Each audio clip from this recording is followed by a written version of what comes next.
Hello दोस्तों, स्वागत है आप सभी प्यारे मित्रों का आपके अपने YouTube channel R S daily classes पर। आज के वीडियो में चर्चा की जाएगी दोस्तों वात्सल्य रस।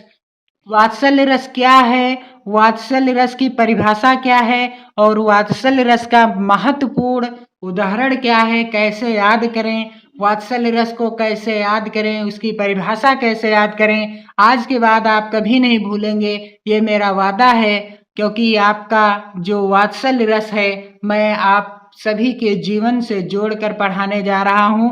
तो दोस्तों, यह वीडियो आपके इंटरमीडिएट का एग्जाम जो 2021 में होगा यूपी बोर्ड का, और साथ ही साथ किसी भी प्रतियोगी परीक्षा की दृष्टि से बहुत ही महत्वपूर्ण है। वीडियो के अंत तक बने रहिएगा, क्योंकि वात्सल्य रस आज के बाद आप भूल नहीं पाएंगे दोस्तों। तो आइए प्रारंभ करते हैं। परिभाषा क्या है? सिंपल सी परिभाषा है, सबसे सरल परिभाषा है, संतान के प्रति, जी हाँ, किसके प्रति? संतान के प्रति माता पिता का जो स्नेह होता है उसे क्या कहते हैं? उसे वात्सल्य कहते हैं। संतान के प्रति माता पिता का जो स्नेह होता है उसे वात्सल्य कहते हैं, उसे वात्सल्य कहते हैं।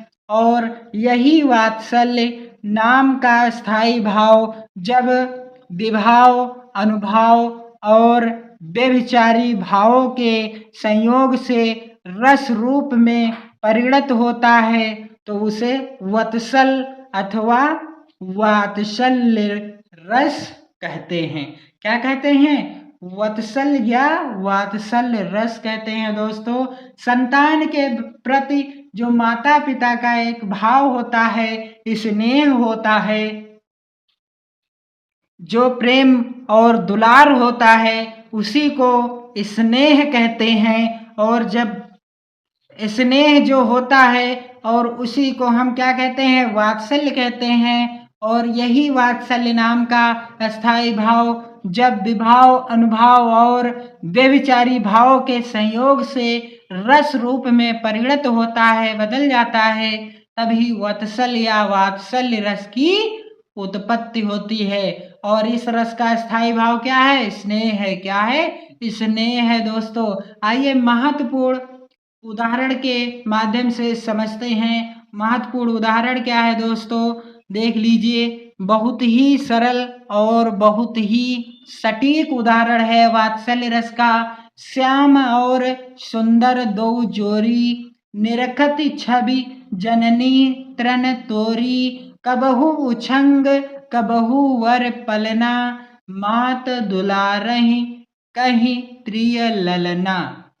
श्याम और सुंदर दो जोड़ी जब श्री राम और उनके अन्य भाई जब छोटे थे तो क्या होता था? और वह बहुत सुंदर लग रहे थे। निरखत छवि जननी तृण त्रोर, निरखत छवि जननी तृण तोरी। निरखत जब उनकी माताएं कौशल्या, कैकेयी, तीनों रानियां जब अपने पुत्रों को देखती थी तो क्या होती थी?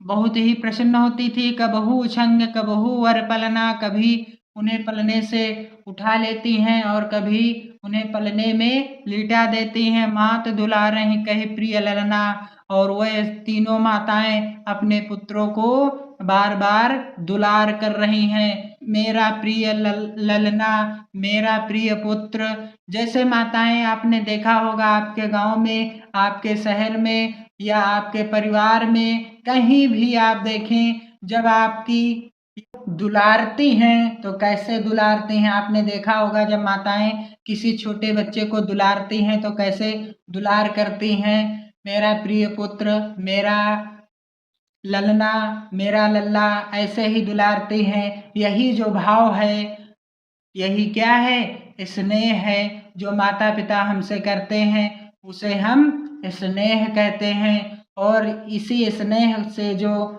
रस की उत्पत्ति होती है, जिस रस की, उसे वात्सल्य रस कहते हैं। दोस्तों, वात्सल्य रस वह है जो माता पिता या बड़े भाई हमारे प्रति जो स्नेह दिखाते हैं, वही जब स्थायी भाव, स्नेह नामक स्थायी भाव जब रस रूप में परिणत हो जाता है, तब क्या हो जाता है? वात्सल्य रस की उत्पत्ति हो जाती है।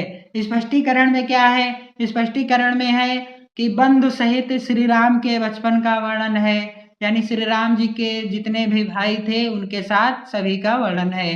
तो दोस्तों ये तो था वात्सल्य रस की परिभाषा और उदाहरण। उम्मीद है कभी नहीं भूलेंगे। एक बार आप फिर से रिवीजन कर लीजिएगा। संतान के प्रति माता पिता का जो स्नेह होता है उसे वात्सल्य कहते हैं। यही वात्सल्य नाम का स्थायी भाव या स्नेह नाम का स्थायी भाव विभाव अनुभाव और व्यभिचारी भाव के संयोग से रस रूप में परिणत होता है, तो उसे वत्सल अथवा वात्सल्य रस कहते हैं। श्याम और सुंदर दो जोरी निरखत छब जननी तृण तोरी कबहू उछंग कबहू वर पलना मात दुलारहि कहि प्रिय ललना। तो दोस्तों ये तो था वात्सल्य रस का बहुत ही महत्वपूर्ण उदाहरण और उसकी परिभाषा। तो दोस्तों वीडियो पसंद जरूर आया होगा, लाइक कीजिएगा और अपने मित्रों में अधिक से अधिक शेयर कीजिए, क्योंकि आपके साथ आपके मित्र भी आपकी जो होने वाली परीक्षा 2021 में होगी यूपी बोर्ड की इंटरमीडिएट की, उसकी बेहतर और सबसे सरल ढंग से तैयारी कर सकें। बहुत बहुत धन्यवाद। जय हिंद दोस्तों।